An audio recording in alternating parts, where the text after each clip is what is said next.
పార్లమెంట్లో YSRCP parliamentary party నూతన కార్యాలయం ప్రారంభం. వెంకటేశ్వర స్వామికి పూజలు చేసిన ప్రారంభించిన ఎంపీలు వైవి సుబ్బారెడ్డి, మిథున్ రెడ్డి, వైఎస్ అవినాష్ రెడ్డి, గురుమూర్తి, గుమ్మ తనుజారాణి, నిరంజన్ రెడ్డి, మేడ రఘునాథ్ రెడ్డి, అయోధ్య రామిరెడ్డి నూతన పార్లమెంటు భవనంలోనే F12 నంబర్ గది కేటాయించిన లోక్సభ సెక్రటరియట్ ఇక నుంచి నూతన పార్లమెంట్లోని పార్టీ కార్యాలయంలో కొనసాగనున్న కార్యకలాపాలు. స్పీకర్ ఓం బిర్లా వైఎస్ఆర్సీపీకి కొత్త పార్లమెంట్లో రూమ్ నెంబర్ 12 కేటాయించారు.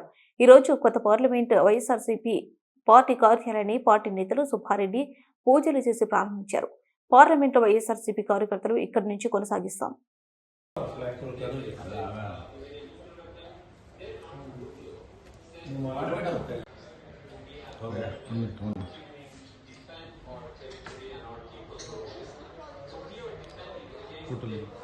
फोटो